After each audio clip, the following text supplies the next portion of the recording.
Israel का target number 1, Israel का target number 2, Israel का टारगेट नंबर 3।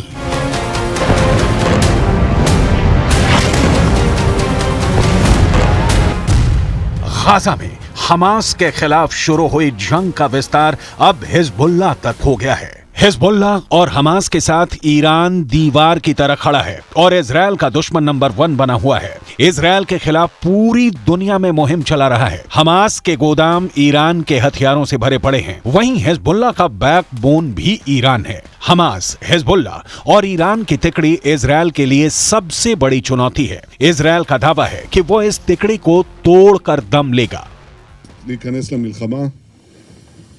הוא יתגעגע למלחמת לבנון השנייה, הוא יעשה את טעות חייו, ואנחנו נכה בו בעוצמה שהוא לא יכול אפילו לדמיין, והמשמעות לו ולמדינת לבנון היא הרסנית, אבל אנחנו ערוכים לכל תרחיש.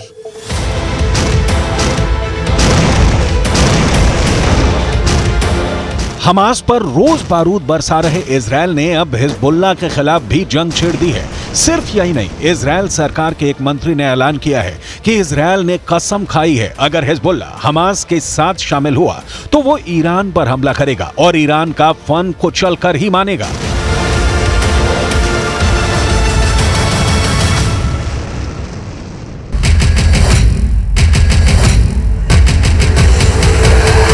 सवाल है, क्या हिजबुल्लाह के कई कैंपों पर इजरायल का हवाई हमला? यह हिजबुल्लाह के एक कैंप पर हुई एयर स्ट्राइक का विजुअल है। इजरायल का दावा है कि उसने हिजबुल्लाह के एक ऐसे कैंप पर बारूद बरसाकर खाक में बदल दिया है जहां से इजरायल पर एंटी टैंक मिसाइल से हमला होने वाला था। पूरी तैयारी हो चुकी थी, टारगेट भी सेट थे, लेकिन फायर बटन के दबने से पहले हिजबुल्लाह के उस कैंप पर आसमान से बारूद का पहाड़ टूट पड़ा। Camera 1, camera 2, camera 3, camera 4,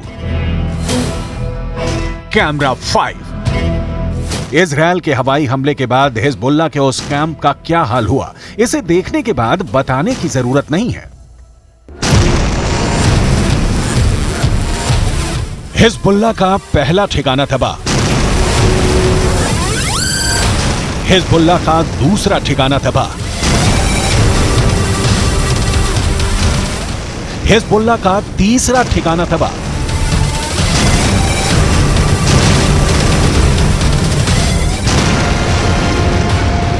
Israel की सेना का दावा है कि उसने लेबनान बॉर्डर पर हिजबुल्लाह के उन ठिकानों को चुन चुन कर निशाना बनाया है जहां से इजरायल पर हमला करने की तैयारी थी। दक्षिणी लेबनान इलाके में बने हिजबुल्लाह के इन ठिकानों पर एंटी टैंक मिसाइल लॉन्चर रखे हुए थे और सभी लॉन्चरों का मुंह इजरायल की तरफ था। אתם עושים פה ומה ששמעתי עכשיו מהמפקדים שלכם זה דבר חשוב מאין כמוהו. אתם הורגים אנשי חיזבאללה שמנסים לתקוף את קו החזית שלנו. אני לא יודע עכשיו, כשאני נמצא איתכם, אני לא יכול להגיד לכם כרגע אם חיזבאללה יחליט להיכנס בצורה מלאה למלחמה. आईडीएफ का कहना है कि लेबनान से इजरायल की ओर आ रहे एक ड्रोन भी रास्ते में ही मार दिया गया है। इजरायल ने यह काम अपने असरदार आयरन डोम से किया है। हिजबुल्लाह इजरायल का बहुत बड़ा दुश्मन बना हुआ है। वो बार बार इजरायल पर मिसाइल और रॉकेट से हमले कर रहा है। हिजबुल्लाह के उप नेता शेख नईम कासिम की तरफ से बहुत ही खतरनाक बयान सामने आया है।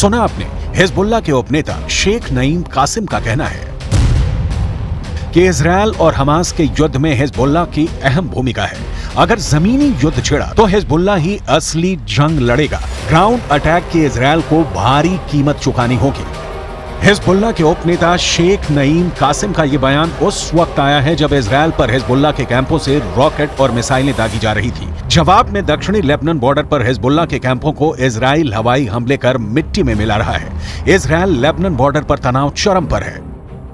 7 अक्टूबर के बाद हिजबुल्लाह भी इस युद्ध में, अभी छोटी छोटी झड़पें हो रही हैं, शामिल हो गया और लेबनान में हिजबुल्लाह के खिलाफ इजराइल ने अपना फ्रंट यहां से खोला हुआ है। ये उत्तरी फ्रंट है जहां लेबनान और हिजबुल्लाह के खिलाफ इजराइल की सेना है। दक्षिणी फ्रंट जहां हमास के खिलाफ गाजा में इजराइल हमला कर रहा है। तो ये तस्वीरें एक बार फिर 360 डिग्री से एक बार दिखा दीजिए करम, किस तरह के लोकेशन पे है। ये लोकेशन यहाँ ऊंचा है, लेकिन अगर आप थोड़ा सा कुछ मीटर आगे जाएंगे तो वहां से लेबनान का लोकेशन थोड़ा सा स्ट्रेटेजिकली, वो क्योंकि ऊंचाई पे है, हमें जो जानकारी जितना हमने जाना है, लेकिन इजराइल की सेना जो है वो यहाँ तैनात है ताकि अगर पूरी तरह से नॉर्दर्न फ्रंट खुल जाता है तो यहाँ भी वो लड़ाई कर सके। और बार बार इजराइल की सेना की तरफ से ये बता दिया गया है कि अगर हिजबुल्लाह बहुत ज्यादा मिसाइल से हमले करता है तो इजराइल भी पुरजोर जवाब देगा। अब तक कुल 10 आतंकवादियों की मौत हो गई है हमले में, लेकिन हिजबुल्लाह की तरफ से जो रॉकेट दागे गए हैं उसमें इजरायली नागरिकों की भी कुछ जान गई है। इजरायल के वित्त मंत्री निर बरकत ने अपने एक बयान में हमास के साथ साथ हिजबुल्लाह और ईरान तक को सीधी धमकी दी है। हिजबुल्लाह अपने जिन जिन ठिकानों से हमला करेगा उसे इजरायल की सेना नेस्तो नाबूद करा देगी। इजरायल के वित्त मंत्री यहां तक बोल गए कि हिजबुल्लाह अगर हमास के साथ मिलकर युद्ध शुरू कर दिया तो हमास और हिजबुल्लाह के साथ इन दोनों के आका ईरान तक जाएंगे। इजरायल के वित्त मंत्री निर बरकत ने अपने बयान में कहा है कि हम सिर्फ उन मोर्चों पर जवाबी कार्रवाई नहीं करेंगे बल्कि हम सांप के सिर तक जाएंगे जो कि ईरान है। इजरायल के दुश्मनों को बहुत स्पष्ट संदेश है, देखिए गाजा में क्या हो रहा है, अगर आप हम पर हमला करेंगे तो आपके साथ भी वैसा ही व्यवहार किया जाएगा। इजरायल और हमास के युद्ध में ईरान हमास के साथ खड़ा है। हिजबुल्लाह ने भी हमास का समर्थन किया है। ऐसे में अगर गाजा से इजरायल की जंग और आगे बढ़ती है तो इसके तेहरान तक पहुंचने में भी देर नहीं लगेगी।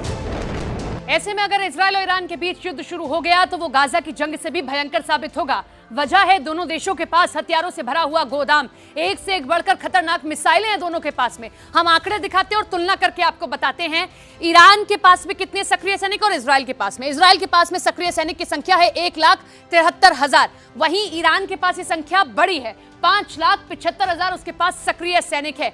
इसके आगे बढ़ते हैं और आगे के आंकड़े भी आपको रिजर्व सेना के बताते हैं। रिजर्व फोर्स ईरान के पास है 3.5 लाख। वहीं अगर हम इजराइल की बात करते हैं तो यह आंकड़ा है 4,65,000। ये रिजर्व फोर्स का आंकड़ा है इजराइल और ईरान के बीच में जब आप कंपैरिजन करते हैं।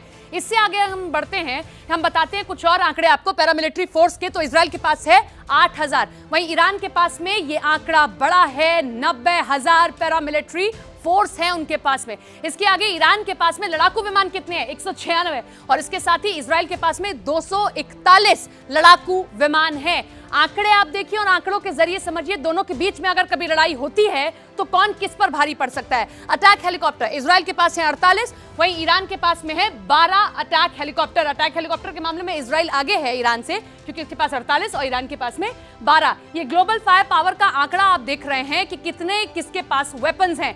ईरान के पास में टैंक हैं 4,071, वहीं इजराइल के पास में ये संख्या है 2,200। तो ये टैंक का कंपैरिजन है दोनों के बीच में।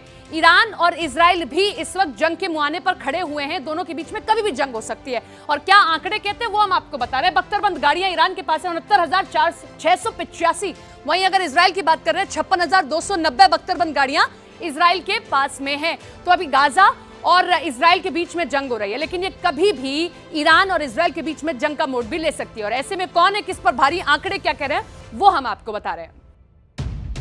इसमें कोई शक नहीं कि पश्चिम एशिया में इजरायल और ईरान एक दूसरे के सबसे बड़े दुश्मन हैं। दोनों ही हमेशा एक दूसरे को मिटाने की धमकियां देते हैं। हाल ही में ईरान ने एक खास परेड कर दुश्मनों को अपनी ताकत दिखा चुका है। ईरान ने हाल ही में अपनी एक नई मिसाइल खुर्रम शहर 4 का टेस्ट कर बता दिया है कि वो इजरायल को मिट्टी में मिला सकता है।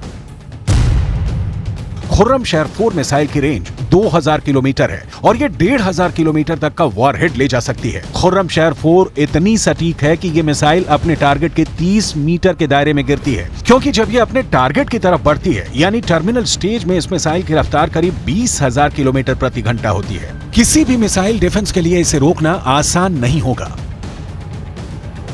वहीं अमेरिका मिडिल ईस्ट में इजरायल को एक बड़े सहयोगी के तौर पर देखता है। इसकी एक बड़ी वजह ईरान से निपटना भी है। अमेरिका की फॉरेन असिस्टेंस एजेंसी के मुताबिक अमेरिकी मदद से इजरायल उस इलाके में आसपास के खतरों से निपटने के लिए सैन्य बढ़त बनाए रखने में कामयाब रहता है। इस जंग में अमेरिका खुलकर इजराइल का साथ दे रहा है और इसी साथ के चलते ईरान के आसपास अमेरिकी सेना के कई मिलिट्री बेस हैं। कहां हैं, कितने सैनिक तैनात हैं, ये भी हम आपको बताते हैं। 40,000 से ज्यादा अमेरिका के सैनिक ईरान के आसपास तैनात हैं। कहां?